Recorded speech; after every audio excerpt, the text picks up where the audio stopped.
3, 2. Hello and welcome to the Digital FreeThought Radio Hour on WOZO Radio 103.9 LPFM right here in Knoxville, Tennessee. We're recording this on Sunday morning, December 19th, 2021. I'm Larry Rhodes, or Doubter5, and as usual, we have our co-host Wombat on the line with us. Hello, Wombat. I can't cop the hair from coming out. It keeps coming out. I don't know what to do. Yeah, if you can't stop it, let me know. We'll make $1 million. Yeah, there you go. And our guests today are Boudreaux from Eastern Kentucky, or from Kentucky. Hello, Boudreaux. Hadn't seen you in a while. Hey. George Brown, 2.5, formerly from Brooklyn. Hello. Hello. Dread Pirate Higgs. From Canada. the Great White North. Yeah, that's right. And Lee John Richards from across the pond. Hello. And we have a new guest, Sky from Texas. Welcome to the show, Sky. Thank you. Hello. Digital FreeThought Radio Hour is a talk radio show about atheism, free thought, rational thought, humanism, and the sciences. And conversely, we'll also talk about religion, religious faiths, gods, holy books, and superstition. And if you get the feeling that you're the only non-believer in town, well, I'm swear you're just not. In Knoxville, we have a group of over 1,000 of us, and we're a small Tennessee town. Larry, there's no swearing allowed. We just had a conversation about this. You just said you swear or we're not. Oh, We're not alone. this is radio, but I can use the word swear, I'm sure. We'll tell you more about the Atheist Society of Knoxville after the mid-show break. Wombat, what are we going to be talking about today? It's Christmas We're going to be talking week, about so the story. it has to be about Christmas, I bet. Yeah, it's true. It's true. It's the story of Christmas that we're talking about today. And we're going to get into some meat and potatoes. I would like to make some comments. We got a new person in, and we're almost near Brady Bunch capacity in terms of our layout. Yeah. But I did want to give out some highlight and some awesome comments. First of all, John Richards, I see you've upgraded the castle in your background. Very nice. I think that's a keeper. That looks pretty good. I've promoted myself to Lord, and I'm the House Very of nice. Lords. Very, very nice. Boudreaux, it's also really, really nice to have you on the show as well. It's been a while, but you're always welcome on. Sure. George, looking good. You're looking light. You must have lost weight, buddy. And Sky, I'd love to get into your backstory. But before we get into all that, I'd like to throw it up to our own Dread Pirate Higgs for our weekly invocation. All right.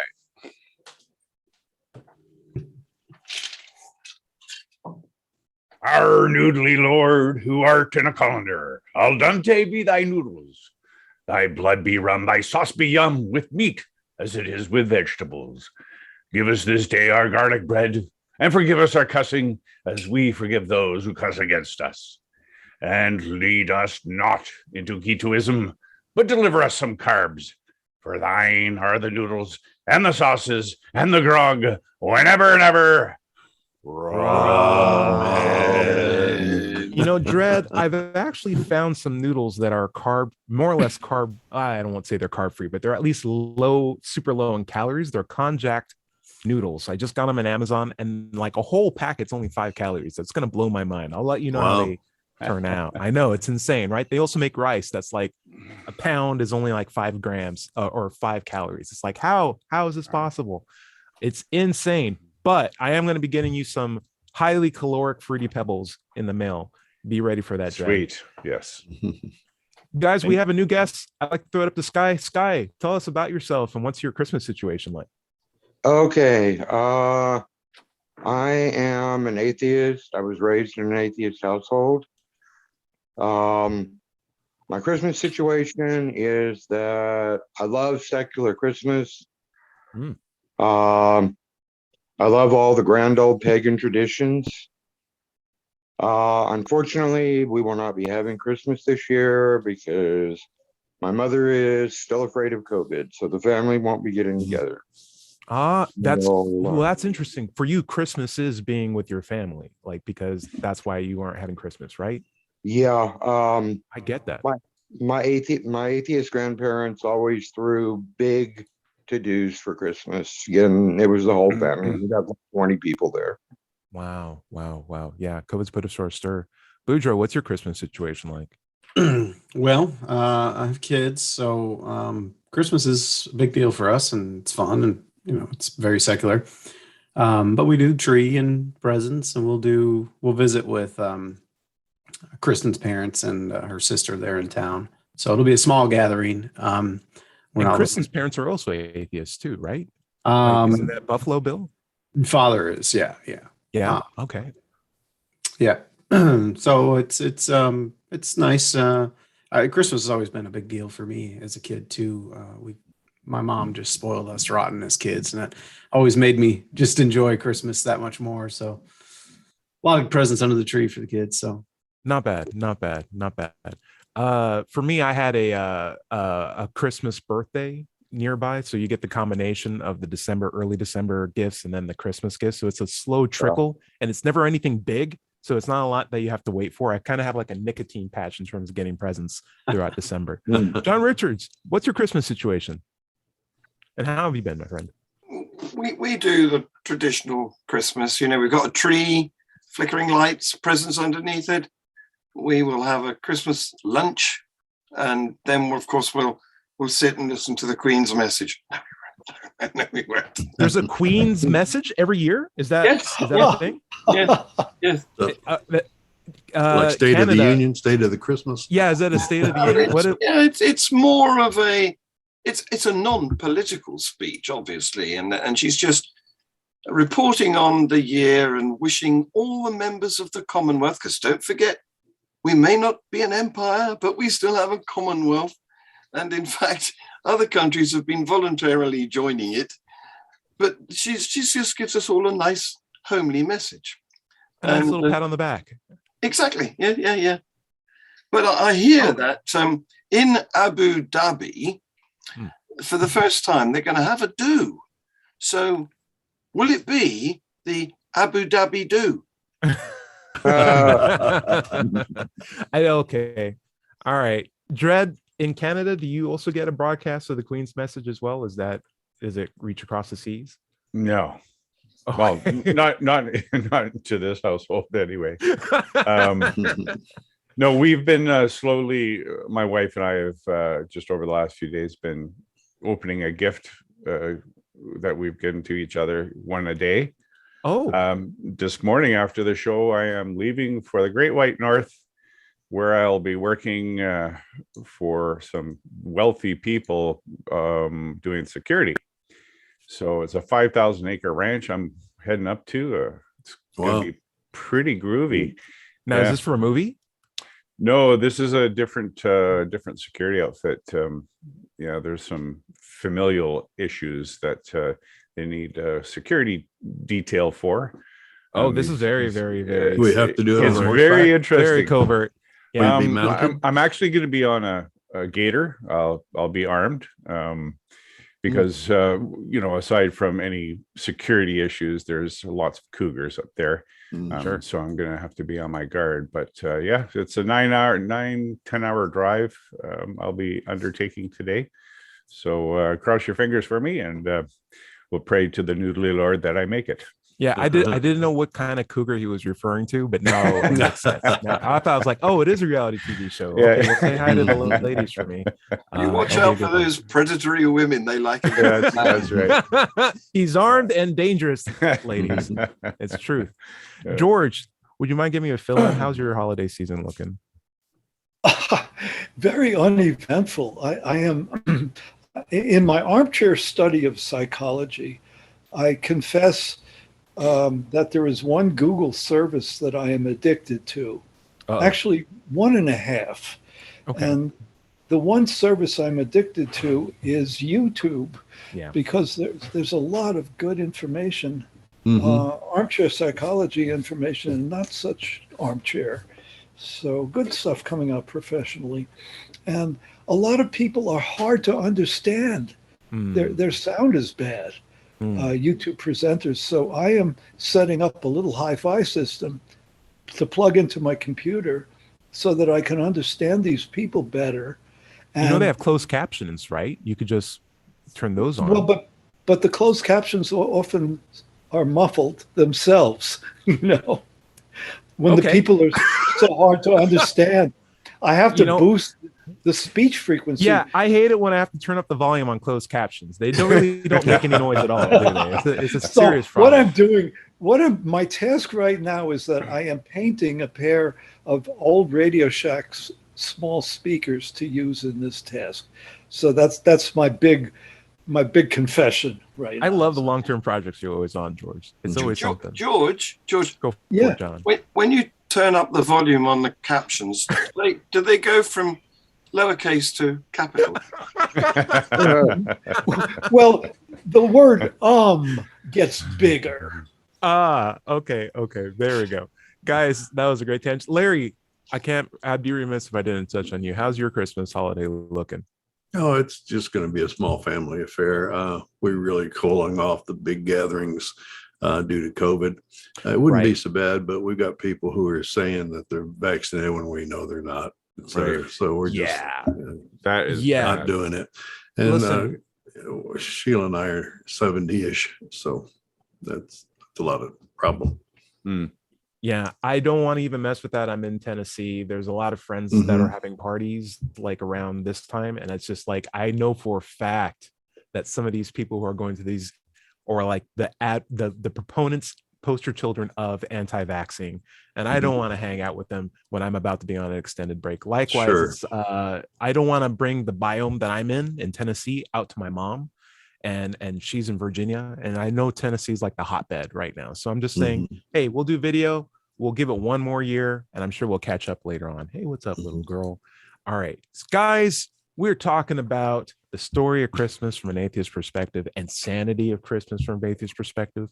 Larry, would you mind setting the tone? Or one thing first is we said we were going to get back to Sky after we did our introductions. And we never did. That's right, my bad. So Sky, can you tell us a little bit about what it's like there in your corner of Texas for an atheist?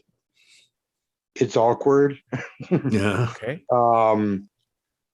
San Antonio is a very Catholic city, a very churchy city.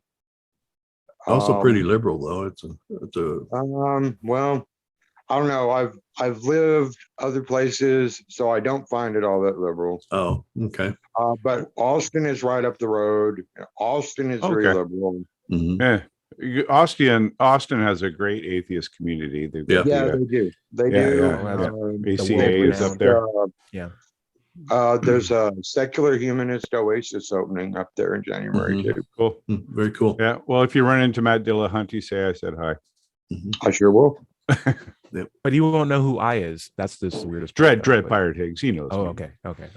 Matt Dillahunty is in hospital having his heart operated on right now. Oh, is he? Really? Well, wish him well. Sending good vibes. Yeah. Good thoughts. Absolutely. Anyway. We have faith in the doctors. Not only faith, but also good, reliable science in it too. Of course. I did want to make some. I did want to have some things to touch on. Sky, how long have you been in Texas? And then I guess, is it hard for you to admit that you're an atheist in that time, particularly in this holiday season? No, it's not. I realize that there is a lot of stigma sometimes attached to being an atheist. And I really like to let people know and to be a good role model to show them that you really can be good without God. Awesome. Sure. That's really important to me. That's good. Yep. Dread, would you say, as you're driving armed through the gators, or I'm sorry, through the cougars, right? Just knocking back left and right, or arming them, however you're doing it. Do you feel in this holiday season I know, and as a pastafarian, but also as an atheist at the same time too, like do you feel any additional pressure to keep yourself, in the back burner while the Christians have their holiday, and then give yourself more time to step forward? What do you think? No, I'm a realtor. It was one of my professions, and just recently they were going to, they advertised a virtual party, Christmas party, and it was heavy Christian theme there, and then I spoke up to my managing broker and said, hey, look, I'm one of the 69% of people who are not Christians. And so, with all due respect, it would probably be better all around for everyone if we did this as a secular holiday. Otherwise, I'm just not interested in participating. And he was really good. He came back and he says, you know what, you are absolutely right. We ought to do this in a secular fashion because, as you point out, 69% of people are not Christian. There's all kinds of faiths out there, and we cannot assume our realtors are all of the Christian faith, even though they might celebrate Christmas and all that good stuff. So yeah, so it was nice that I stood up, and it was nice that he acknowledged that and made changes accordingly. So I was really appreciative. Very cool. That's really good. Good story. Boudreaux, I'm going to throw a softball at you. When I asked you what Christmas was, I heard Sky talk about family, but I heard you only talk about presents. That just shows Christmas is getting way too capitalized. We should get right back to our Christian roots on Christmas, right? Like, isn't that the most important thing? And what's all this tree and pagan stuff that you got? Like, pull out a Bible, throw out a New Testament up there. Let's celebrate the true good story. I mean, we need the tree because where else are you going to put the presents? Yeah. Do you feel like Christmas as it is if it moves towards more capitalist centric than religious centric, is that an improvement in your book? I mean, I guess I don't feel like capitalism's replacing the Christianity of it. I think there are plenty of people that, it's the only time of year they go to church, and there a lot of times you'll have a big gathering, and that's when you say grace, and and I don't know, the capitalist side, it's hard for me to think of that as bad, because again, I have just such warm memories as a kid of Christmas, and we try to make it to where the kids just really, really look forward to it. And a lot of times we'll try to make sure we get them practical gifts as well as cool, fun things too. So, they're getting, practical gifts. Yeah. Well, but if you mix them in cleverly, if you get the right practical gift, it could be really useful. I mean, you get socks for Christmas, but you get cool socks with dinosaurs on them or something, Anyway, but yeah, so I don't know. Is it too capitalist? Should we be? Maybe one of the things we did start, and maybe this is a better way to look at it. One of the things we did start this year is that we are going to every Christmas make sure we go to givewell.org and kind of do good there. And then we've got some local charities that we want to give to, but there you go, Ty. There's some giving back there. Yeah. So, nice reminder for the kids to give back a little bit in the community. Oh yeah. And definitely we involve the kids. They help pick the right, the charities. So yeah. I'll transition to John Richards. Listen, Christmas was never secular. So the idea of a secular Christmas is an affront. It's an attack on Christmas. Wouldn't you agree? Isn't it obvious that if we have a secular Christmas, we are literally taking away the entire point of Christmas in the first place? And why are you, as Lord of Atheists, laughing right now and agree? You're in agreement with this, right? Like it shows being recorded. We agree that we are attacking Christmas systematically each year. Are we in agreement? Not at all. No. I was taught way back when I was at school that the pagan midwinter festival that we celebrated in the Northern Hemisphere since before the days of Christ. I mean, I think that Yule and Saturnalia, depending on which part of Northern Europe you came from, was a couple of hundred years pre-Christ. And what happened was the Romans commandeered most of Europe and decided to adopt Christianity as the state religion, and then imposed it on our existing festivals. So they stole Saturnalia for their evil Christian purpose. So you're saying two rights make a wrong? We're just stealing it back. That's it. Is that what it is? And I'm saying I want it back. Give us back. Give us back Saturnalia. Oh, give us back just the pagan holiday. Let's just celebrate that. We may even have more fun with it. The songs might even be better. Well, to be honest with you, I'm a little tired of that Celine Dion soundtrack over and over and over again. Hey, what's up, Dred? There was all the bits. there was all the good bits in Saturnalia. Oh, You know, oh yeah. drinking, the eating, the You fire, might be onto the something. dancing, the gifts. We didn't need any of that other nonsense. Yeah, get rid of it. Dread, what's up? I was just going to say, if anyone's looking for a good thing to donate on Christmas to, Pastafarians are involved in a thing called Kiva, and I don't know if you guys have heard of this. Kiva is a platform where interest-free loans are made to persons in underdeveloped countries, Wow. and Pastafarians have donated $5,693,150. So if you want to be a part of that good thing, just go to Kiva and Church of the Flying Spaghetti Monster.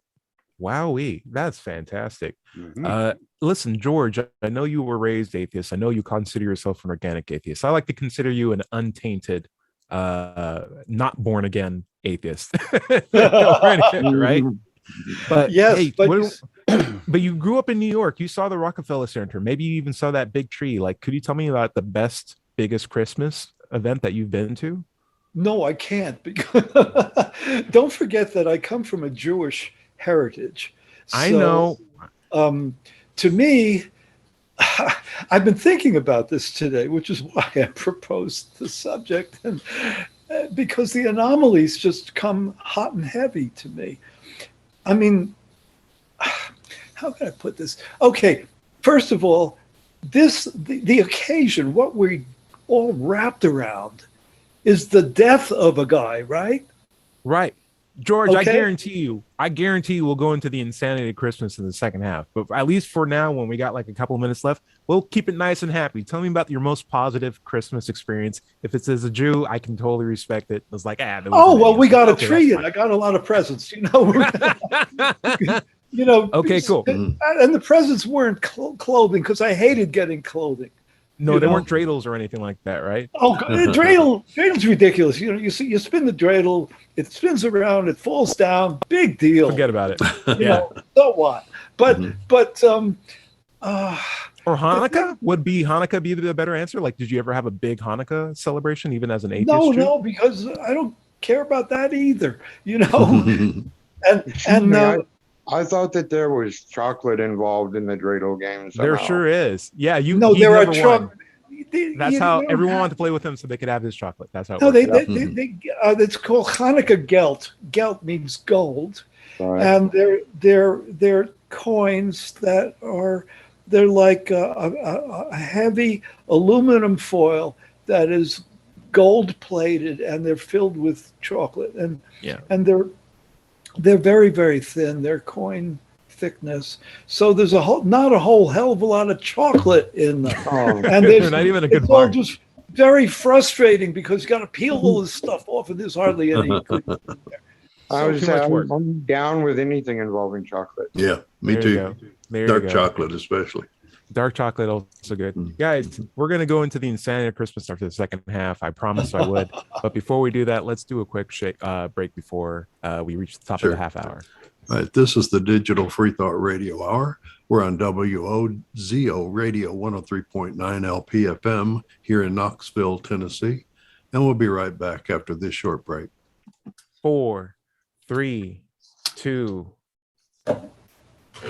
Hello, and welcome back to the second half of the Digital FreeThought Radio Hour on WOZO Radio 103.9 LPFM right here in Knoxville, Tennessee. Now let's talk just for a second about the Atheist Society of Knoxville. ASK was founded in 2002. We're in our 19th year. ASK has over 1,000 members, and we have weekly in-person meetings in Knoxville's Old City at Barley's Tap Room and Pizzeria. Look for us now inside, since it's winter, at the high top tables. We're usually the loudest and the happiest group there. If you'd like to join our Tuesday evening Zoom meeting, you can email us at askanatheist@knoxvilleatheist.org or letschatse@gmail.com. Repeat that, you can- Larry. No, it's Oh. good. You can keep going, Larry. You can find us online at Facebook, meetup.com, or at knoxvilleatheist.org, or just Google Knoxville Atheist. Just that simple. By the way, if you don't live in Knoxville, you could still go to Meetup and do a search for an atheist group in your town. Don't find one? Start one. That's right. One back where you'd want to pick up. I was still trying to turn up the captions, so I'm sorry if there was some technical difficulties. I hope everyone now sees them all in caps lock now. They should be as loud as they possibly can be. Guys, we're talking about the insanity of Christmas. Over the show, I'll admit, we had a little break to discuss that with George, that Christmas is not about the death of a guy. And I think we're all on the same page. That's Easter, right? But you're the organic atheist in the room. So we're totally on the same level now. But it's very sweet. It's like, that's the impression. They can go through your entire life being like Easter and Christmas, they're basically the same thing, right? It's like, I love it. I would love to have that kind of like non-indoctrinated mindset. We're going to go with John Richards. Insanity of Christmas, things you can eat. What pudding, sausages, those shouldn't be mixed together. What's going on here? It's because I'm worried about you guys. You've eaten all your turkeys at Thanksgiving, so I've got to provide some alternative menu for you, and I suggest toad in the hole. Now, to make toad in the hole, you get toad in the hole. All right. It's a egg and plain flour batter with a little milk to loosen it up. You put it in a pan full of hot fat, and then you lay your sausages in it, cook it for about 40 minutes in the oven. Delicious. Wow. It sounds like sausage biscuits. Toad in the hole. Yep. Sausage biscuits? Anyone? In Texas, we eat tamales. Oh, I love tamales. Yeah, that's a good one. Yes. And the last Christmas I spent with my family, we just ordered pizza. And I think, that just saved everybody because we didn't have to spend time cooking, more time with each other, and no leftovers because everybody loves pizza. You can get any way you want. I want to remind you that in Gene Shepard's Christmas Story movie, they all go out for Chinese food. Yeah. Yes. Oh, yeah. I love that. I love that film. That was a it great will most film. likely be 1 year where I won't have to hear the Peanuts theme or hear about that movie for at least 1 year. But it's not this year. But thank you, George.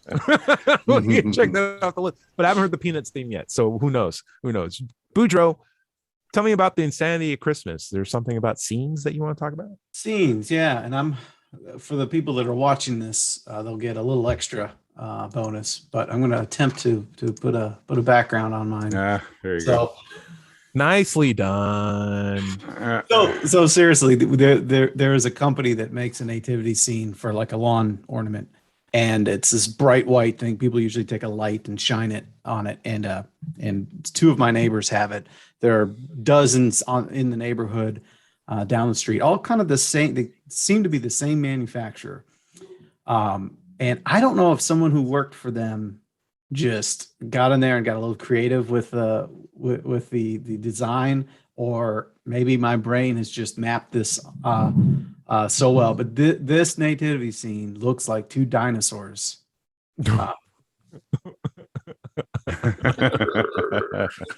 Okay.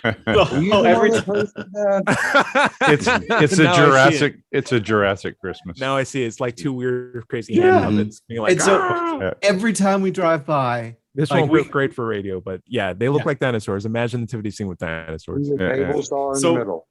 Yeah.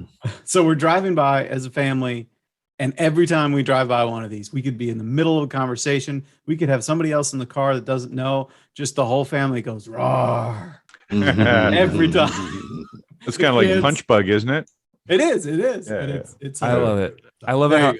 I love that mindset. I love it. I think it falls right into the insanity of Christmas for me. I also feel personally like the nativity narrative is probably like the best cover-up story for teen pregnancy, like in the last 2 millennia. It's just amazing. Can't believe that story's still stuck.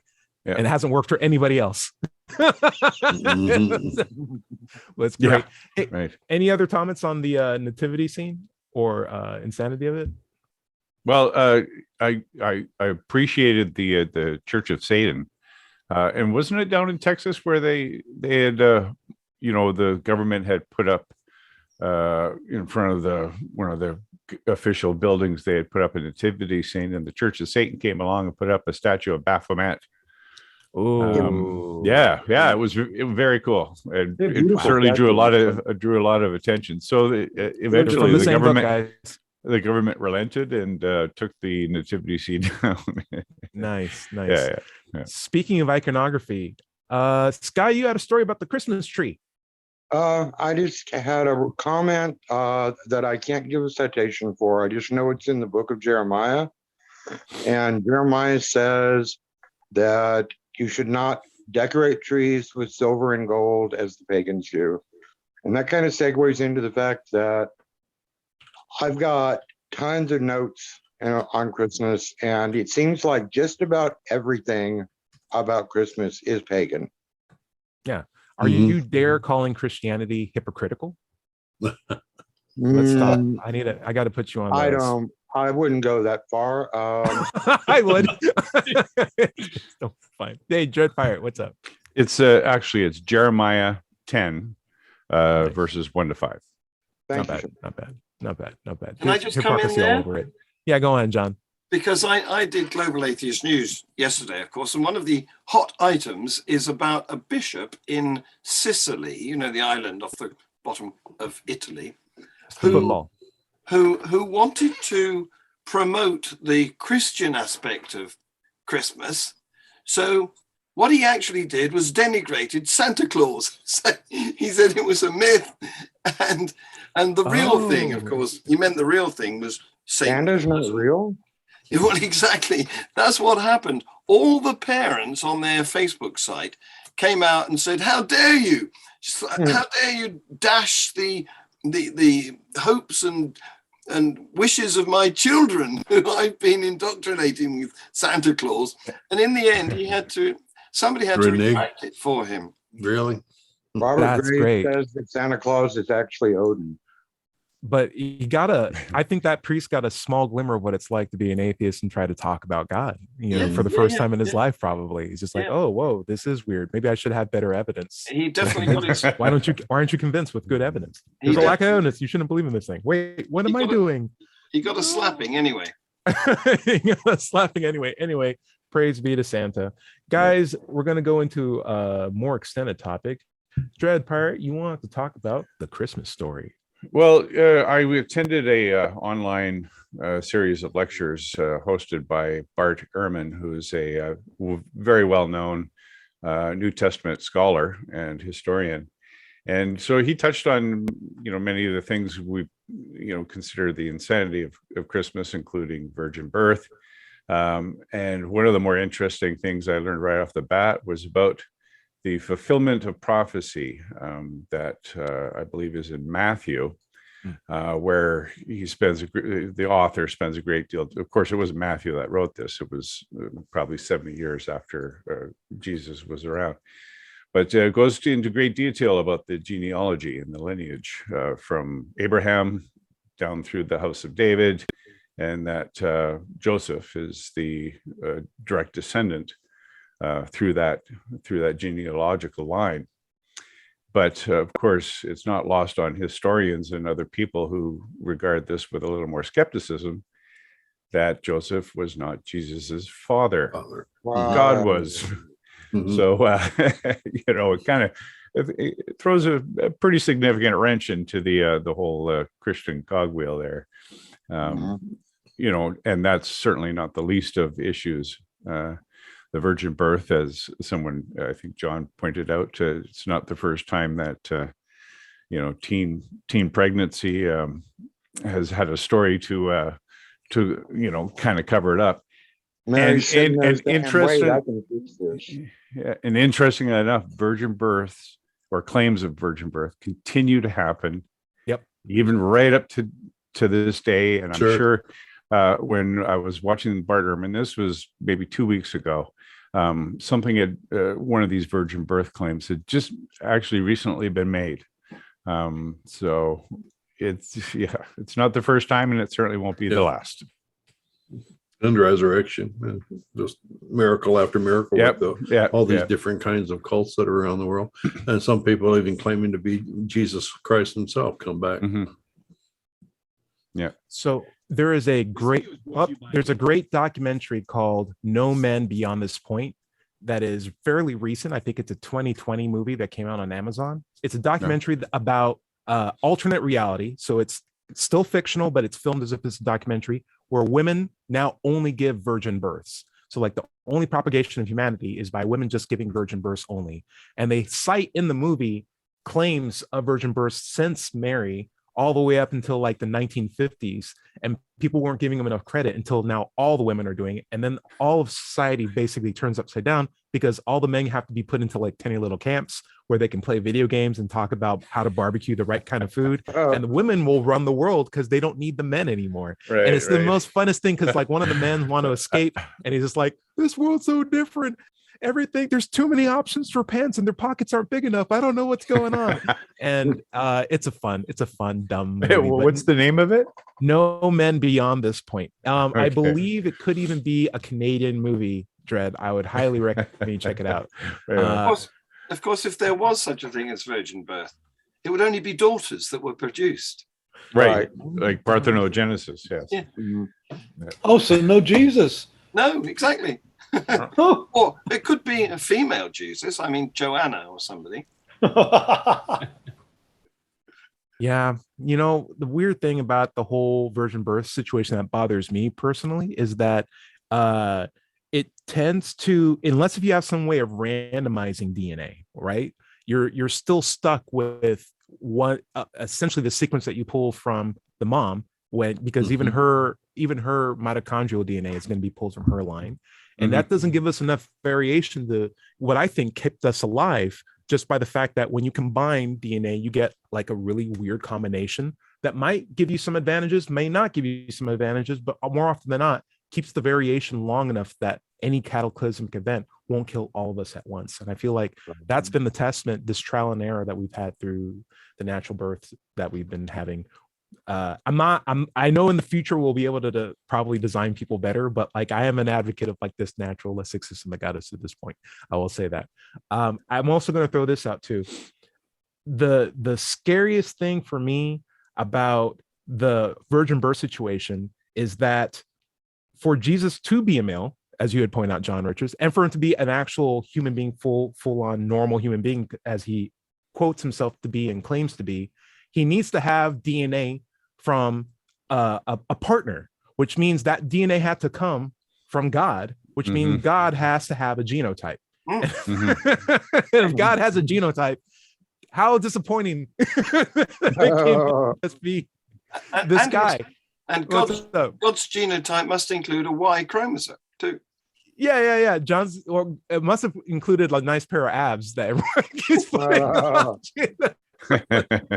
But like if Jesus did look in fact the way how he purportedly by the Catholic Church as like a very oddly Italian looking man in Mesopotamian Bronze Era, it's unfortunate that God has all these features because now it's pretty easy to indicate what God looks like, and that's a very disappointing person in terms of like looks. It's not at all.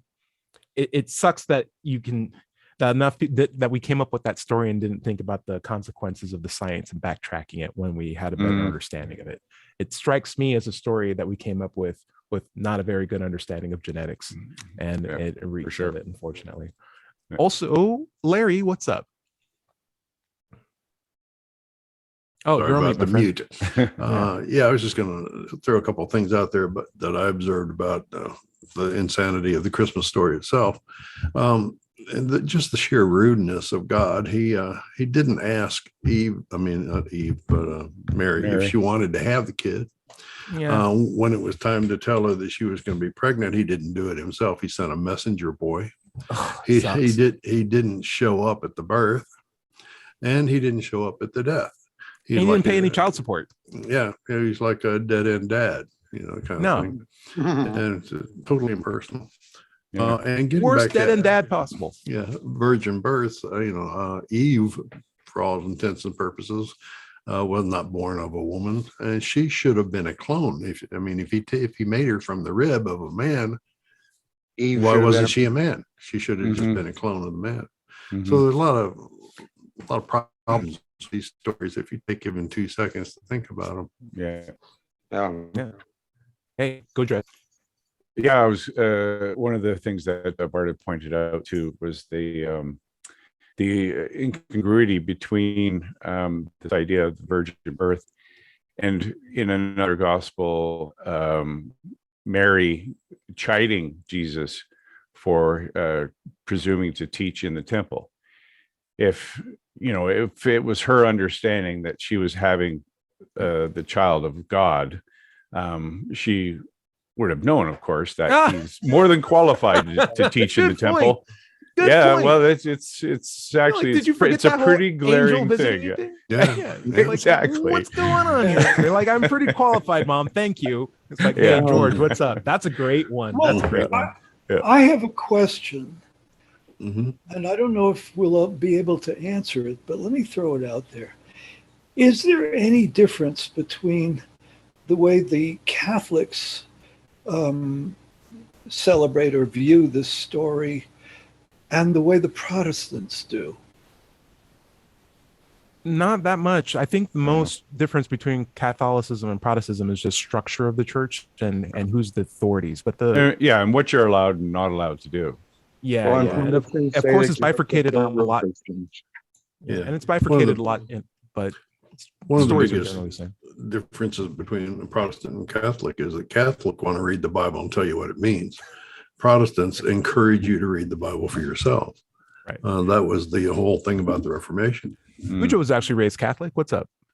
I did want to quickly point out to Sky. Sky, if you just put your hand up, you'll have an easier time to interject, because I hear you trying to say things and it's hard to hear. But yeah, to me, the Catholicism, the one thing that blows my mind talking about insanity is transubstantiation, where you're literally eating the body of Christ, and that's a great one. Ritual cannibalism. Wow. Yeah. And it's not just on Christmas. You do that like almost every other weekend. Every Sunday. If you got a good church, they always have the grape juice ready. I will throw this out. Here's my crazy one.